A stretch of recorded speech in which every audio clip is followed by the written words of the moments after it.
In this video, we're going to talk about complex numbers in polar form, and we're also going to go over de Moivre's theorem. So the complex number z in rectangular form is a plus bi. In polar form, z can be represented this way. It's r times cosine theta plus I sine theta, or sine theta times I.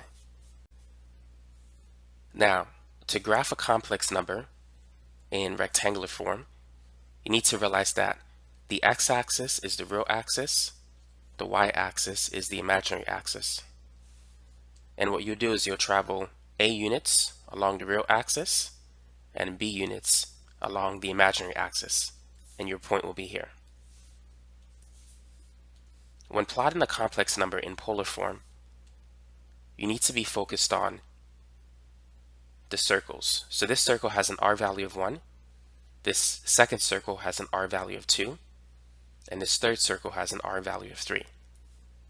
So let's say if r is 2 and theta is 30 degrees, you would draw a line at an angle of 30, but it would end at the second circle where r is 2. So this angle here is 30 degrees. So feel free to write these things down. We're going to take some notes at first before we start working on some problems. So hopefully you have a sheet of paper so you can write these things down. And if you need to rewind the video, feel free to do that. Now the absolute value of a complex number is going to be the square root of a squared plus b squared. R is equal to the same thing. R is equal to a squared plus b squared, the square root of that, of course. So this is a, this is b, and the hypotenuse is going to be the absolute value of z. And the same is true for r. This is a, this is b, and this is r. Inside of that we have the angle theta. A is equal to r cosine theta, and b is equal to r sine theta. So these two formulas are useful if you need to convert it from polar form to rectangular form. Now, to go from rectangular form to polar form, you need this equation. Theta is equal to arctangent b over a. So if you know a and b, you can calculate r using this formula, and you can calculate theta using that formula. Now let's say if you have two complex numbers, z1 and z2. If they're given to you in rectangular form, you could simply multiply them this way. It's going to be a plus bi times a plus bi. And you could FOIL it. So that is not too difficult to do. But more often than not, it's going to be given to you in polar form. So let's say if you have z1 in polar form, which is r1 times cosine theta 1 plus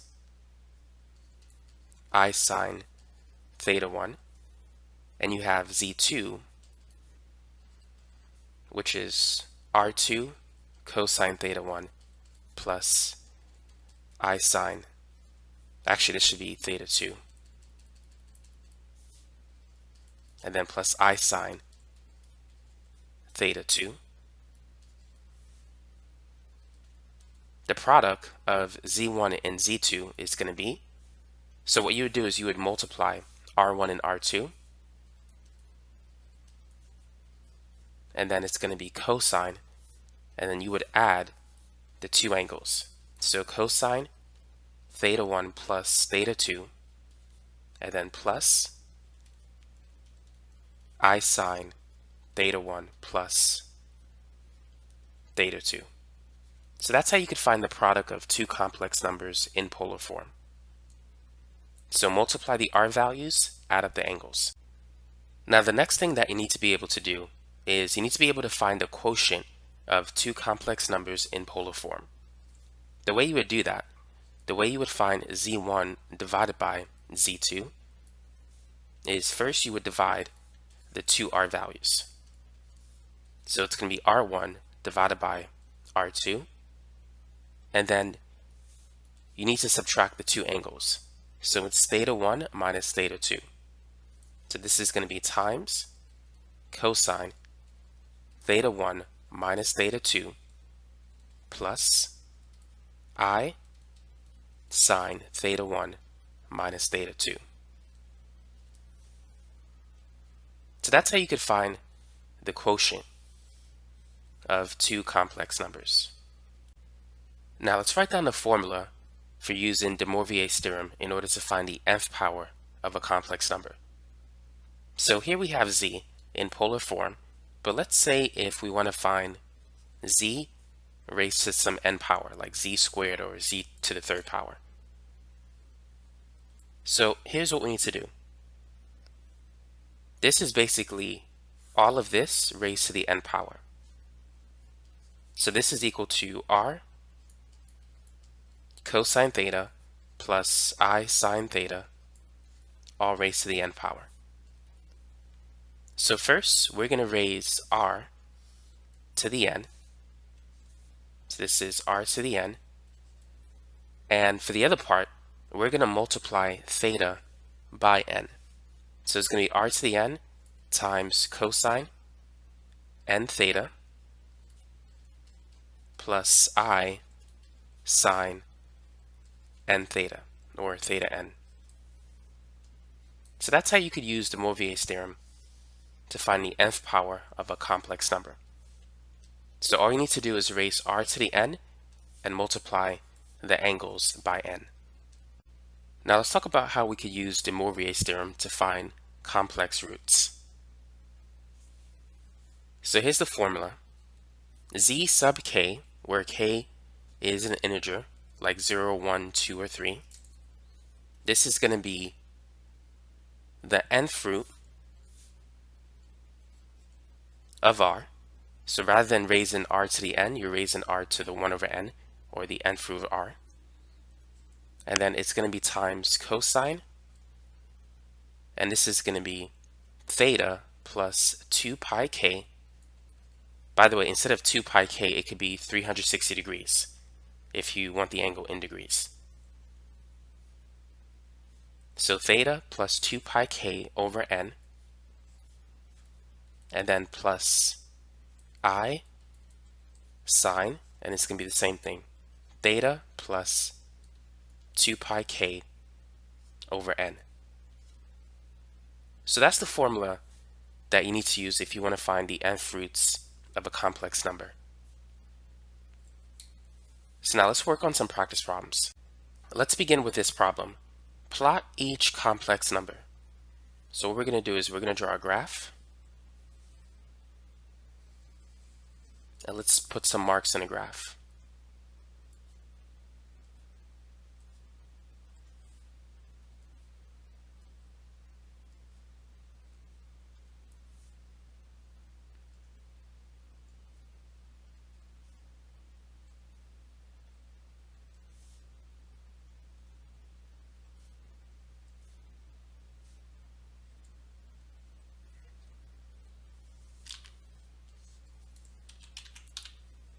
So the x-axis is the real axis. The y-axis is going to be the imaginary axis.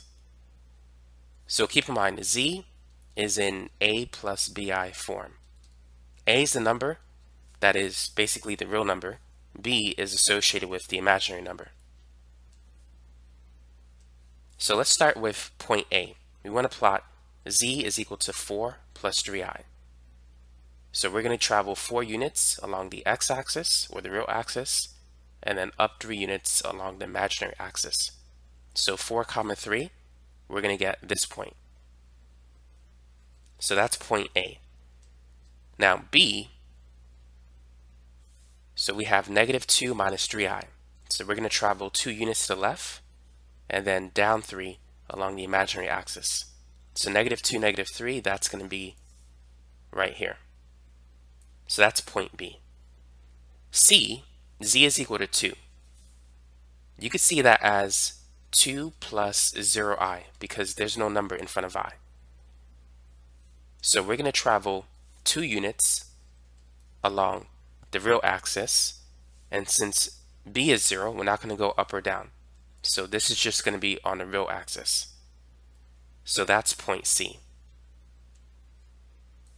D, z is -3, so we're just going to go 3 units to the left. So point D will be here. There's no I value associated with that. Now for E, z is equal to 4i. You could view this as 0 plus 4i. So A is 0, B is 4. So think of it as plotting the point 0, 4. This is going to be on the y-axis. So that's going to be over here. So that's point E. Now F is -3i, so it's going to be on the y-axis or the imaginary axis, but at -3. So this is point F. Now let's move on to the next problem. Calculate the absolute value of each complex number shown below. So the absolute value of z, which is the absolute value of a plus bi, and that's equal to the square root of a squared plus b squared. So let's focus on part A. The absolute value of z is going to be the square root of a is 3, b is 4. So this is the square root of 3 squared plus 4 squared. 3 squared is 9, 4 squared is 16. The sum of those two is 25, and the square root of 25 is 5. So that's the answer for part A. For part B, the absolute value of z equals 4 minus 6i, that's going to be the square root of 4 squared plus -6 squared. 4 squared is 16, -6 squared is positive 36. 16 plus 36 is 52. Now we could simplify this radical. 52 is 4 times 13, and the square root of 4 is 2. So the answer for part B is 2 square root 13.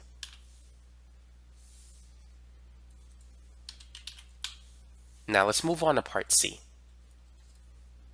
Z is equal to 3. So what's the absolute value of that? So we're going to use the formula a squared plus b squared. Z equals 3 can be rewritten as 3 plus 0i. So a is 3, b is 0. So this is the square root of 3 squared plus 0 squared. 3 squared is 9, and the square root of the square root of 9 is 3. So the answer is just 3.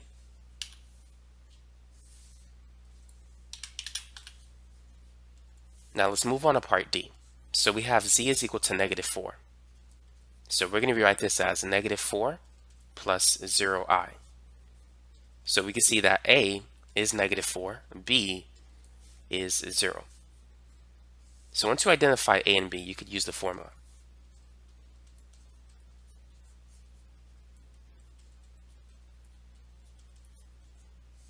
So this is going to be -4 squared plus 0 squared.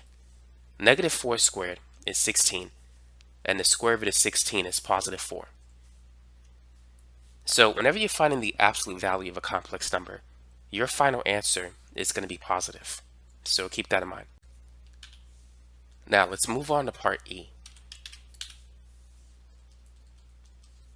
So we have z is equal to -8i.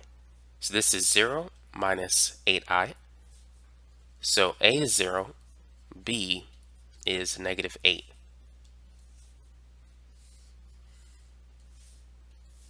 So to find the absolute value of z, that's going to be the square root of a squared plus b squared. A is 0, b is -8. Negative 8 squared is going to be positive 64. And the square root of 64 is 8. So the final answer is simply positive 8. So that's how you could find the absolute value of each complex number shown below. So now you have a systematic way of doing this. Number 3, write the complex number in polar form. So we're given z in rectangular form, that is in a plus bi form, and we want to convert it to its polar form. That is in this form, z is equal to r cosine theta plus I sine theta. So all we need to do is find the values of r and theta, and then we could write it in polar form.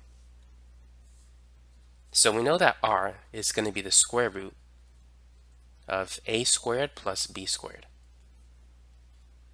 So this is the square root of 3 squared plus 3 squared. 3 squared is 9. 9 plus 9 is 18. So we got to simplify the square root of 18. 18 is 9 times 2, and the square root of 9 is 3. So r is 3 square root of 2. Now we need to calculate theta. So first, let's draw a picture. A is 3, so we're going to travel 3 units to the right. B is 3, so we're going to go up 3 units. And we're going to make a triangle. So this is our r value, and this is theta. To get the reference angle of the triangle, we could use this formula. It's going to be arctangent b over a. B is 3, a is 3. So this is going to be arctangent of 1. Arctan of 1 is 45. Now, this formula gives you the reference angle. Now, in quadrant 1, the reference angle is going to be the same as the angle that we want. But in other quadrants, we need to adjust the angle relative to the positive x-axis. And I'm going to give you some examples on that. So now that we know theta, we can write our answer. So theta is 45 degrees. So to write the complex number in polar form, using this formula, simply replace r and theta. So we're going to replace r with 3 square root 2, and we're going to replace theta with 45 degrees. Now sometimes your final answer will be in radians as opposed to degrees. So we're going to convert it to radians as well. To do that, take your angle in degrees and multiply by pi over 180. 180 divided by 45 is 4. So this turns out to be pi over 4. Another way in which you could show your work is you can write it like this. You can break down 180 into 45 times 4.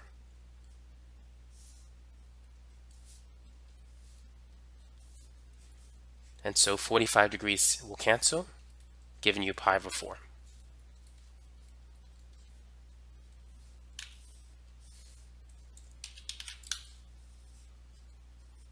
So we can write our final answer like this: 3 square root 2 times cosine pi over 4 plus I sine pi over 4. So that's how we can convert a complex number from rectangular form to polar form. Now let's work on some more examples. Let's say z is equal to 2 minus 2 root 3i. Go ahead and try this one. Find r and then find theta. Now you want to find the angle relative from the positive x-axis, not just a reference angle. So let's start with r. R is going to be the square root of a squared, where a is 2, and b squared, b is going to be 2 root 3. Now what is 2 root 3 squared? So that's basically 2 root 3 times 2 root 3. 2 times 2 is 4, and root 3 times root 3 is the square root of 9, which is 3. And 4 times 3 is 12. 2 squared is 4, and 2 root 3 squared is 12. 4 plus 12 is 16. So we got the square root of 16, so r is 4.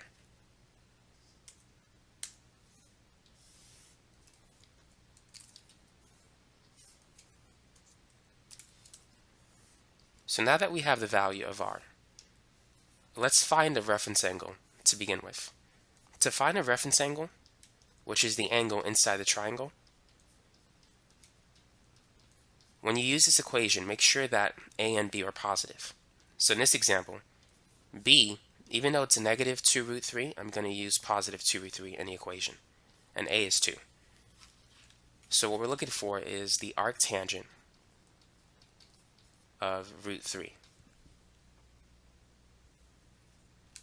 If you type that in your calculator, make sure it's in degree mode, you should get 60 degrees. That's the reference angle.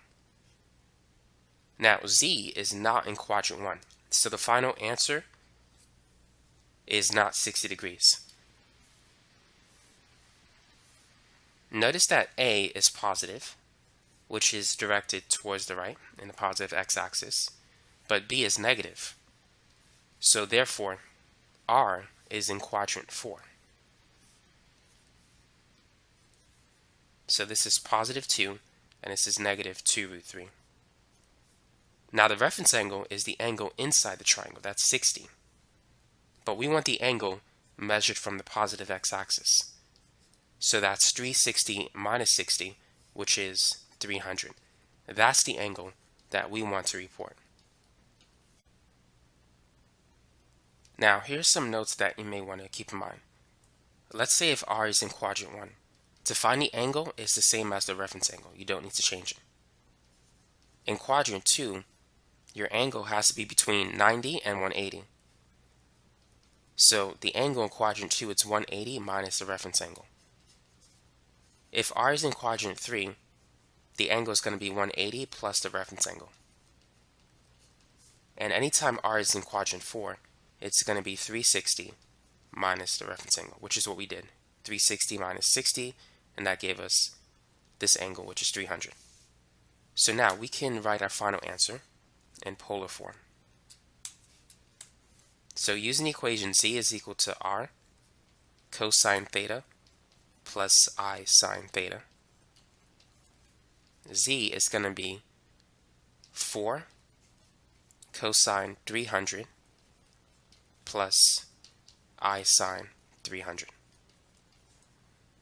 And if we want to write it in radians, let's convert 300. So let's multiply by pi divided by 180. So we could cancel a 0. So we have 30 pi over 18.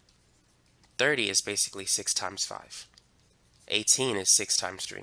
So we can get rid of a 6. So therefore 300 degrees is 5 pi over 3.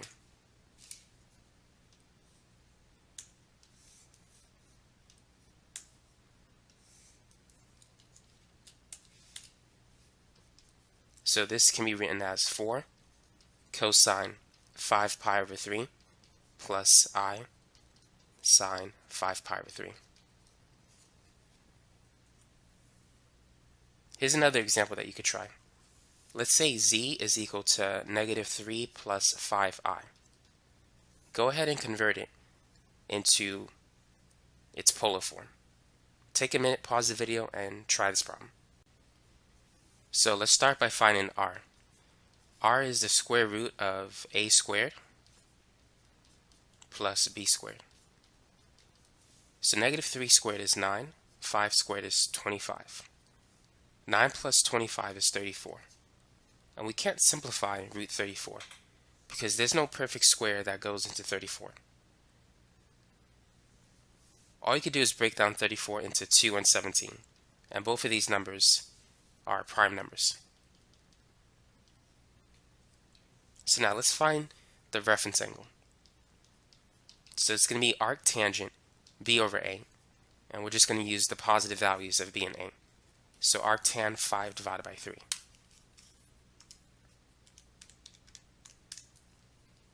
Which is 59 degrees. It's 59.03, but I'm going to round it to 59 degrees. Now let's find out what quadrant r is located in. So A is negative 3. That means we got to travel 3 units to the left. And B is positive 5. So we got to go up 5 units, which means R is in quadrant 2. Anytime you have R in quadrant 2, the angle is going to be 180 minus the reference angle, which is 59. So 180 minus 59 is 121. This is the angle that we want relative to the positive x-axis. So that's 121. The reference angle is inside the triangle. That's 59. These two have to add up to 180, which is a straight line. So now that we have the angle, we can write our final answer in polar form. So z is equal to r, which is the square root of 34, times cosine of 121 plus I sine 121. And that's in degrees. So far, we've considered examples of converting complex numbers in rectangular form to polar form if we're given a and b. Now, what if we're given a or b but not both? What should we do? For example, let's say if z is equal to 3. How do you write that in polar form? Well, if z is equal to just one number, if you have a or b only, r is going to be equal to z. It's just going to be a or b by itself. So in this case, r is 3. To prove it, when z is 3, it's the same as being 3 plus 0i. So to find r, it's going to be the square root of a squared plus b squared. 3 squared is 9, plus 0 squared, that's still going to be 9, and the square root of 9 is 3. So r is 3. So if you're given a or b alone, and the other one is 0, then z is equal to r under such circumstances. Now we need to find the angle, and it won't be wise to use the inverse tangent formula. If you type in inverse tangent y over x, you get arctan 0, which may give you the right answer. In this case it will, it's 0. But the easier way to do it is to plot z. 3 is plus 0i is on the x-axis. It's over here. So if you draw r, notice that r is 3 units long. That's why r equals 3. And it's at an angle of 0 degrees. So if you have a or b and not both, the angles is either going to be 0, 90, 180, or 270. Because z is equal to positive 3, the angle is 0 degrees. So therefore, we could say z is equal to r, which is 3, times cosine of 0 degrees plus I sine of 0 degrees. So that's z in polar form. Now, what if z was equal to negative 4? R is always a positive value. That means r is equal to 4. So this is negative 4 plus 0i. So r would be the square root of negative 4 squared plus 0 squared, which is the square root of 16, which is 4.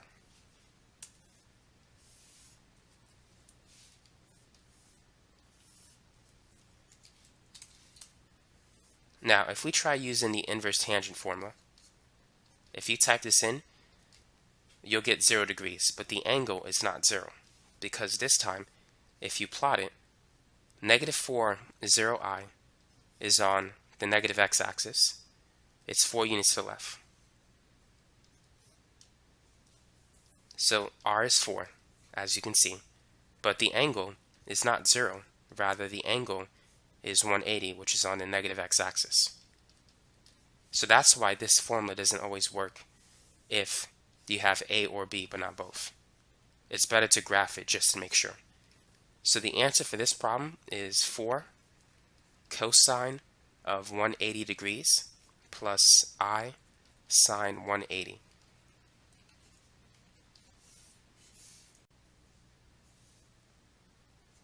Try these two problems. Let's say that z is negative 2i, and also that z is positive 5i. Go ahead and try those two. So first we got to find r. You can see that r is equal to 2. Keep in mind, z being negative 2i is 0, minus 2i. So r would be the square root of 0 squared plus negative 2 squared, which is the square root of 4, which is 2. So r is simply 2. Now let's not use the inverse tangent formula. Instead, let's just plot negative 2i. Negative 2i is on the negative y-axis. So you can see r is 2 units long, and the angle at this point is 270 degrees. So therefore z is equal to r, which is 2, times cosine of 270 plus I sine 270. Now let's try the other one. Z is equal to 5i. So clearly we can see that r is 5. If we plot it, we just got to travel 5 units in the y direction.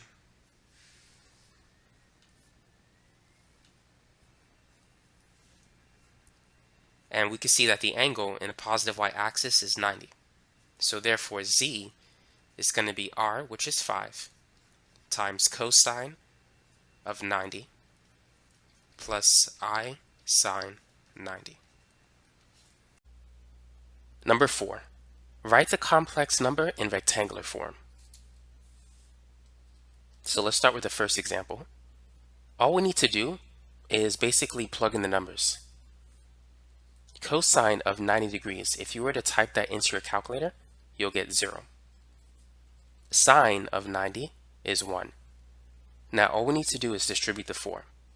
4 times 0 is 0.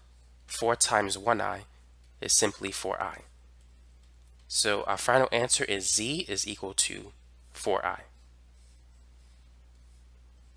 For the next example, we're going to do the same thing. Cosine of 30 degrees. Cosine 30 is the square root of 3 over 2.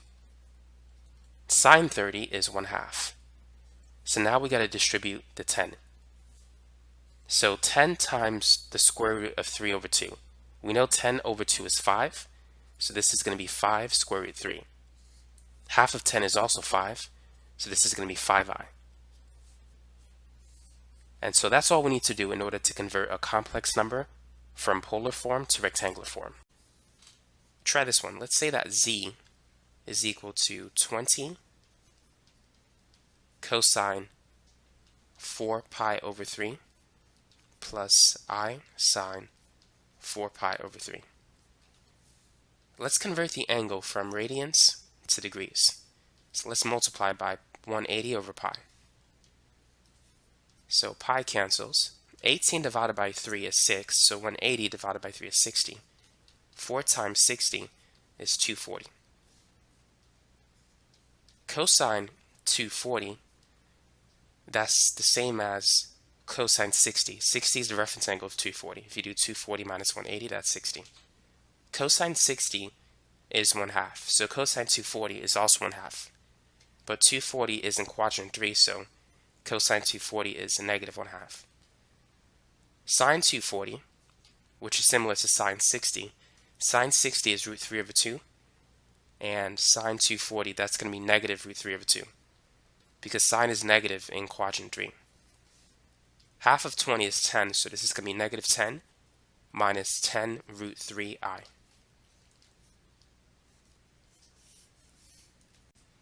Now for those of you out there who may need to evaluate cosine 240 or sine 240 without a calculator, here's what you can do. So first, draw the angle 240. 240 is in quadrant 3, so this is 240 degrees. And turn it into a triangle. So this is 180, and if this is 240, the difference must be 60. So you need to realize that 60 is the reference angle.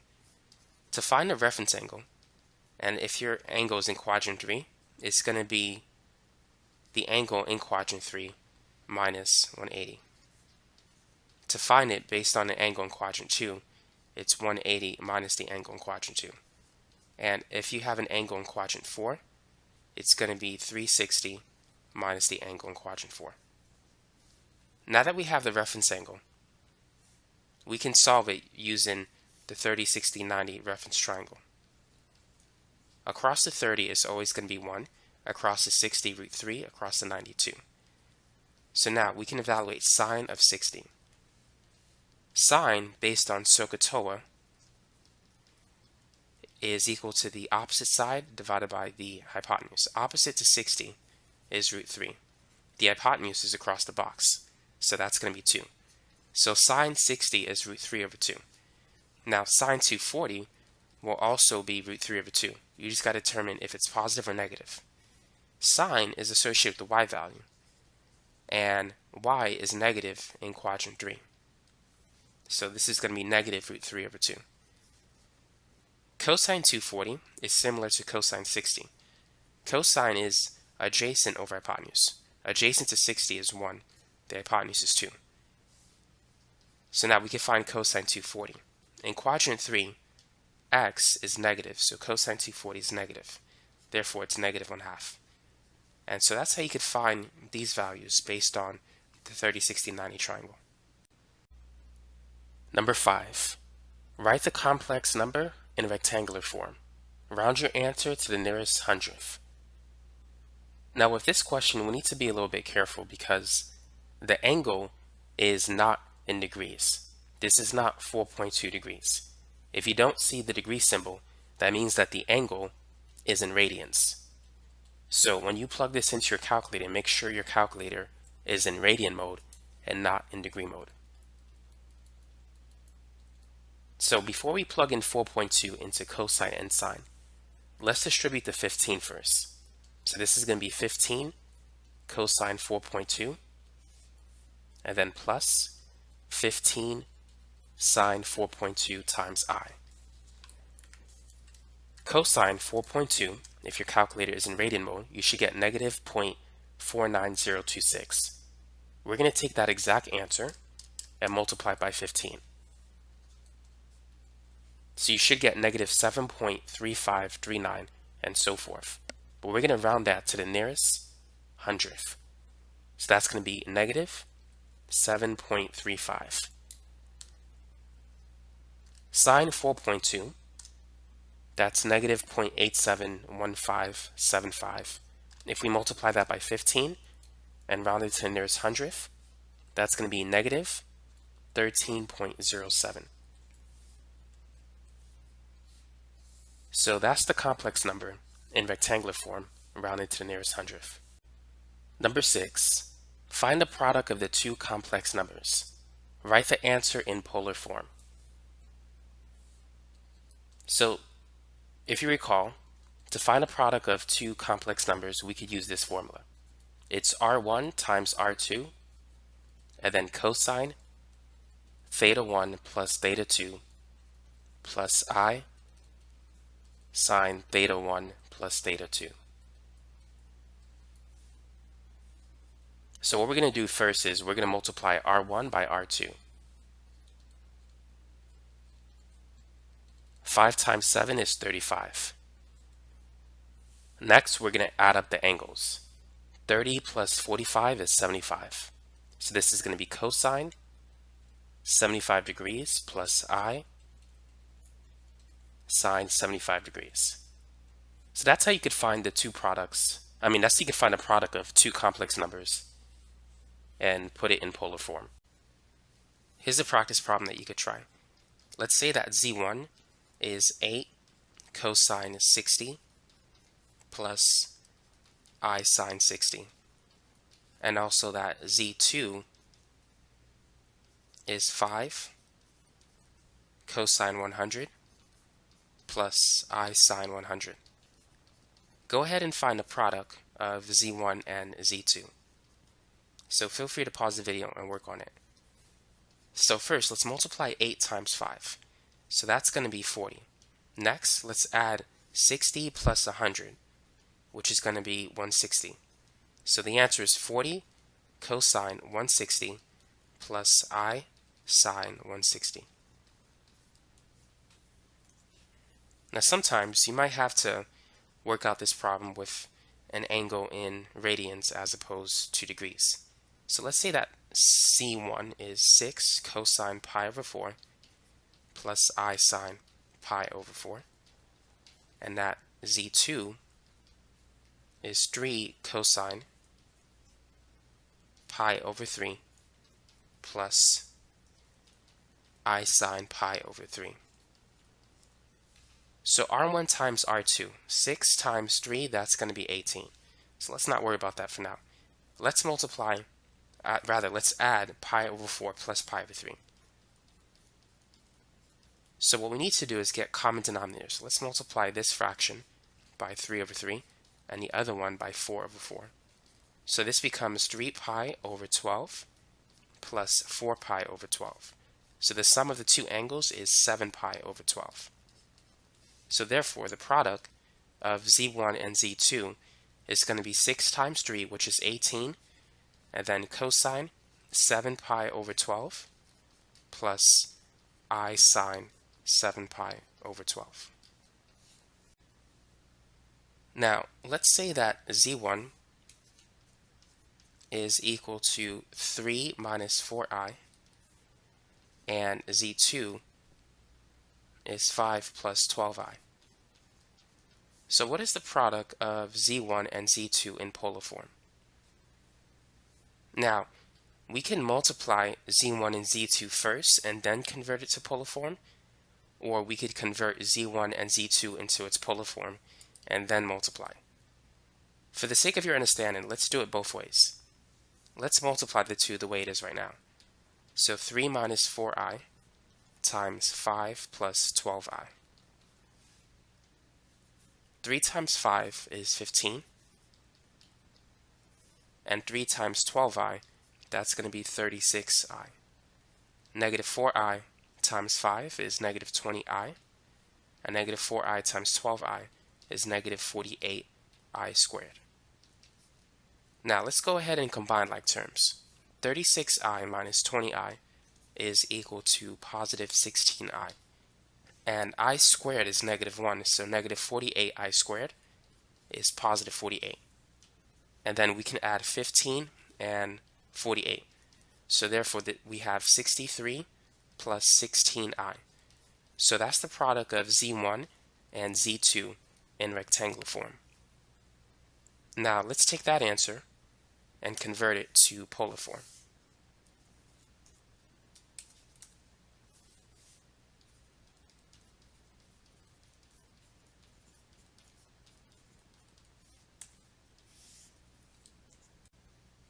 Now let's go ahead and find r. So r is going to be the square root of 63 squared plus 16 squared.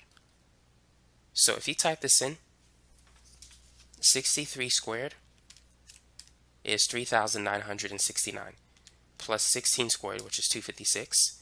That adds up to 4,225. The square root of 4225 is 65. So that's r. So now let's find a reference angle. So that's going to be arctangent b over a, or 16 divided by 63.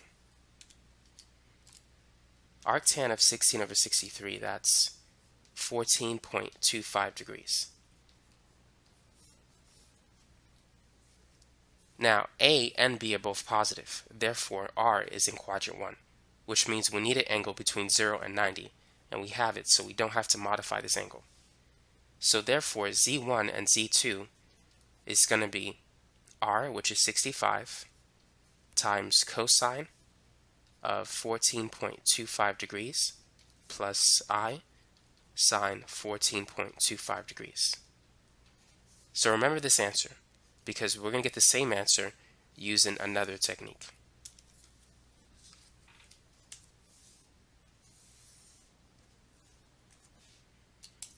So now let's convert z1 and z2 into its polar form individually. So first let's find r. So r is going to be the square root of 3 squared plus negative 4 squared. That's 9 plus 16, which is 25, and the square root of 25 is 5. Next, let's find a reference angle.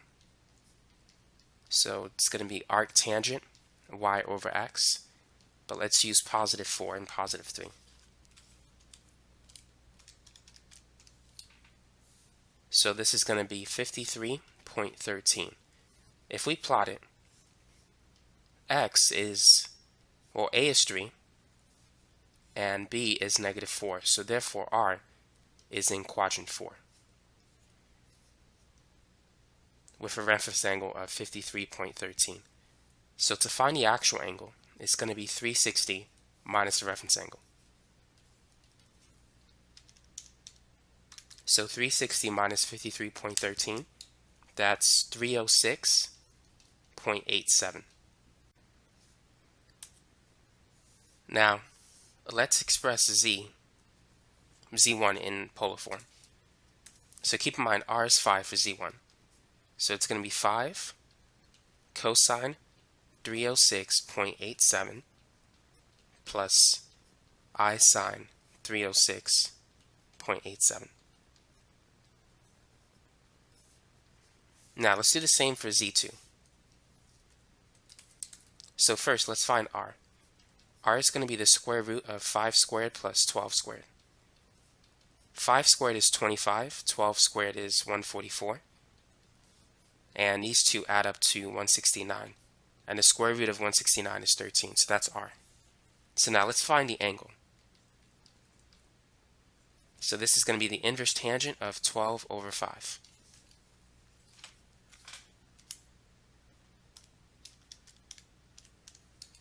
And that's equal to 67.38 degrees.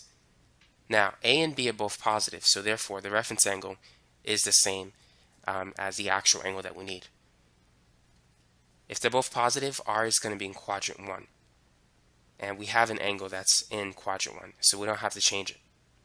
So now we can express Z2 as 13 cosine 67.38 plus I sine 67.38. So now we could find a product of Z1 and Z2. So first, Z1 times Z2, we got to multiply R1 and R2. So 5 times 13 is 65. Next, we need to add the two angles. So let's add 306.87 plus 67.38. Now, if you add those two angles, you're going to get 374.25, which is greater than 360. So let's find the coterminal angle between 0 and 360. To do that, subtract it by 360, and this will give you 14.25. So now we have the same answer, 65 cosine 14.25 plus I sine 14.25. Personally, I believe that the first method is a lot easier than the second, but now you know how to do it both ways. Number 7. Find the quotient Z1 over Z2 of the complex numbers shown below. So first, let's write the formula. Z1 over Z2 is going to be R1 over R2 times cosine of theta 1 minus theta 2 plus I sine theta 1 minus theta 2. So the first thing we're going to do is divide the R values, R1 over R2. So that's going to be 12 divided by 3. And then we're going to subtract the two angles, theta 1 minus theta 2. So that's going to be 80 degrees minus 30 degrees.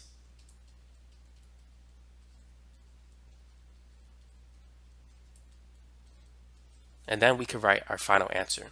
So the quotient Z1 over Z2 is going to be 12 divided by 3, which is 4. And then times cosine 80 degrees minus 30 degrees, that's going to be 50 degrees. So it's going to be cosine 50 plus I sine 50 degrees. And that's our answer for this problem. Now let's try an example where the angle is in radians and not degrees. Z1 over Z2. So let's begin by dividing the R values first. So R1 over R2, 15 divided by 3, that's going to be 5. And then it's going to be cosine theta 1 minus theta 2. So let's subtract those two angles. So that's pi over 5 minus pi over 10. So we need to get common denominators first. Let's multiply this one by 2 over 2. So this becomes 2 pi over 10 minus pi over 10, which is the same as 1 pi over 10, 2 pi minus 1 pi is 1 pi. So the difference is pi over 10. So this is going to be 5 cosine pi over 10 plus I sine pi over 10. So that's the quotient of z1 and z2 in this problem. Now let's try this example. So once again, we're going to find the quotient, r1 over r2, that's going to be 5 over 37. I mean, not 37, but 5 over 35. And then cosine, we're going to take angle 1 and subtract it by angle 2. 60 minus 190, that's going to be negative 130.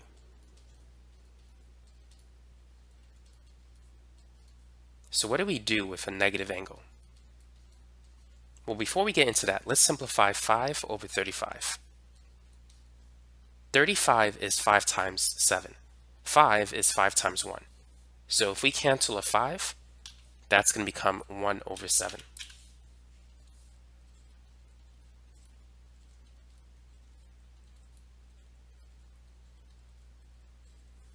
Now, what should we do with this negative angle? If you get a negative angle, what you want to do is find a positive coterminal angle of that angle. So to get a coterminal angle, simply add 360 to negative 130. So the coterminal angle will be 230. So this is going to be cosine 230 plus I sine 230 degrees. And here's how you know if you need to do this. I didn't put it in this problem, but when you look at your homework problem, in the directions, you might see something like, write your answer using an angle between 0 and 360 degrees, or it could be between 0 and 2 pi. Typically, it should be within this range, but if you leave your answer like this, it will be correct if this direction wasn't stated. But if it is stated, then you got to find a coterminal angle between 0 and 360. So just make sure you're aware of that. Therefore, this is the final answer for this problem. Number 8. So we need to find a quotient z1 over z2, but we're given z in its rectangular form. So there's two ways we could do this. We could divide z1 and z2 right now, simplify the expression, and then convert it to polar form. Or we could convert z1 and z2 individually in polar form and then divide it, which will give us the final answer in polar form. For the sake of learning, let's do it both ways. So let's divide z1 by z2 in rectangular form first. So this is going to be 3 square root 3 minus 3i divided by negative 1 plus root 3i. So to simplify this expression, what we need to do is multiply the bottom and the top by the conjugate of the denominator. The conjugate is going to be everything that we see here, but we're going to change the positive sign to a negative sign.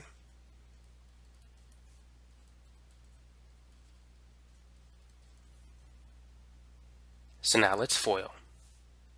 This is going to be negative 3 root 3, and then that's going to be minus 3, the square root of 3 times the square root of 3, that's another 3, and then times I. And then here we're going to have positive 3i. The two negative signs will cancel, so it's going to be positive 3 root 3 I times I, which is I squared. On the bottom, we're going to have negative 1 times negative 1, which is 1. This term, which is positive root 3i, that's going to cancel with negative root 3i. The last term will be negative 3 times I squared. So now let's see what we could do to simplify. So here we have negative 9i plus 3i, and I squared is negative 1. So this becomes negative root 3 square root 3. On the bottom we have 1 minus I squared is negative 1, so negative 3 times that becomes positive 3. Now we can combine these two terms. So that's going to be negative 6 square root 3, and then negative 9i plus 3i, that's negative 6i.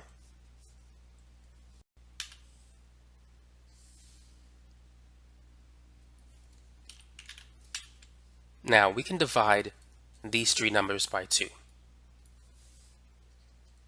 So z1 over z2 is going to be negative 3 square root 3 over 2 minus 3 over 2i. So at the same time, we could break this fraction into two smaller fractions.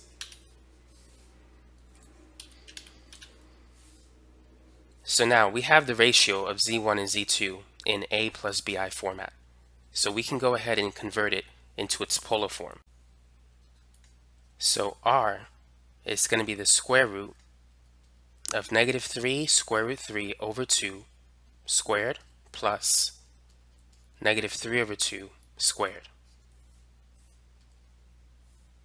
Negative 3 squared, that's going to be 9. The square root of 3 squared, that's the square root of 9, which is 3, divided by 2 squared, which is 4.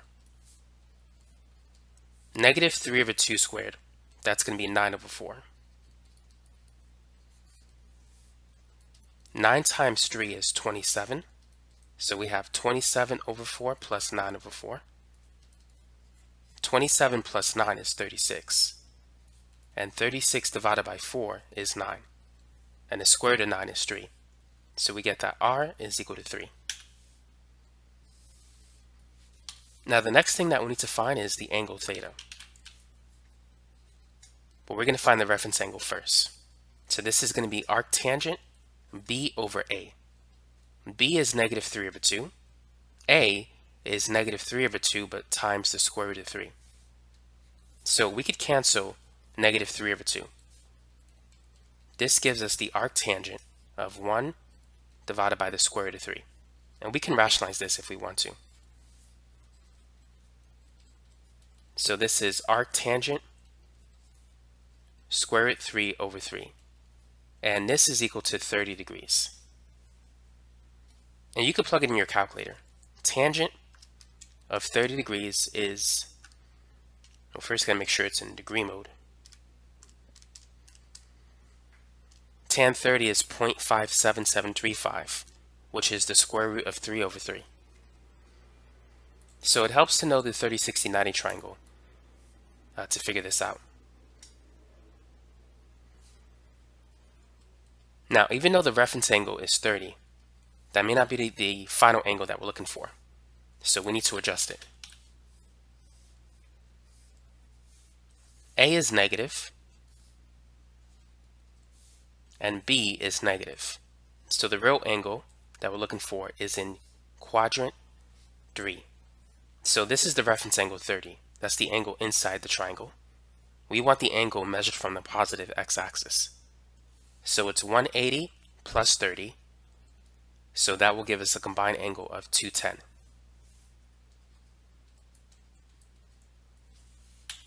So now that we have r and theta, we can write our final answer. z1 over z2 is going to be r, which is 3, times cosine of the angle, that's cosine 210, plus I sine 210 degrees. So this right here is our final answer. Now let's see if we can get the same answer using another method. So what we're going to do is we're going to convert z1 and z2 into polar form, and then we'll divide it.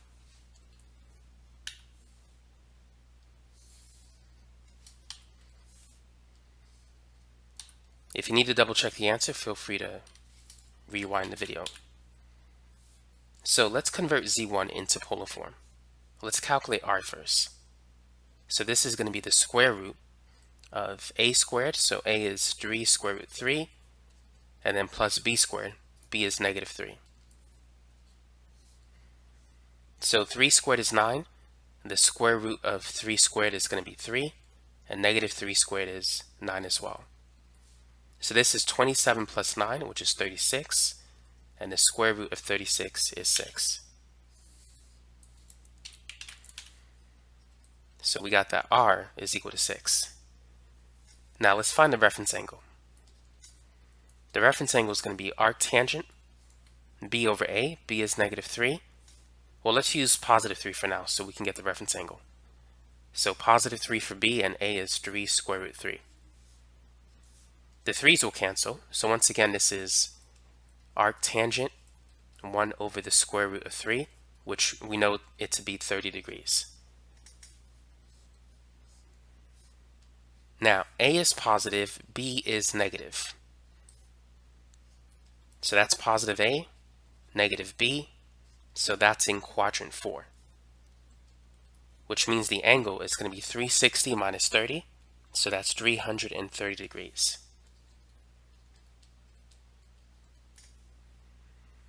So we can write that Z1 in polar form is going to be R, which is 6, times cosine of 330 plus I sine 330. Now let's convert Z2 from rectangular form to polar form. So let's begin by calculating R. So A is negative 1, B is the square root of 3. So this is 1 plus 3, so we get the square root of 4, which is 2. So R is 2. Now let's calculate the angle. So the reference angle is going to be arctangent B over A. B is the square root of 3. We're going to use the positive value for A. Now arctan root 3, this will give you 60 degrees. Now you can always confirm your answer using the 30, 60, 90 degree triangle. Across the 30 degree angle is 1. The hypotenuse is 2. Across the 60 degree angle is the square root of 3. So if you want to evaluate tangent of 30, it's going to be opposite of 30 divided by adjacent based on SOHCAHTOA. So opposite over adjacent, that's 1 over the square root of 3, which is the same as root 3 over 3. So that's why arctangent of root 3 over 3 was 30. Now tangent of 60 degrees. So opposite over adjacent, opposite to 60 is root 3. Adjacent to it is 1. So tan 60 is root 3. So arctangent of root 3 is 60. So that's how you can figure out what the angles are. It's by knowing the 30, 60, 90 triangle and SOHCAHTOA. So now that we have the reference angle, we need to find out what the actual angle is from the positive x-axis. A is negative, B is positive, so this is going to be in quadrant 2.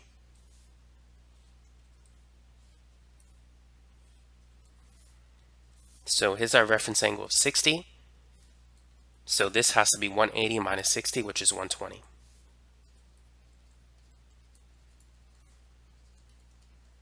So Z2 is going to be R, which is 2, times cosine of 120 plus I sine 120.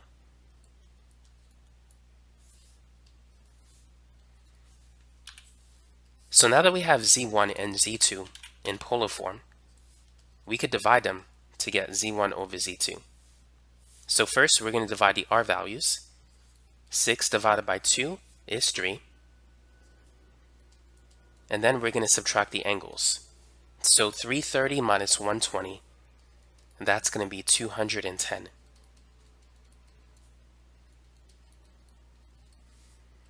So we get the same answer as we did before.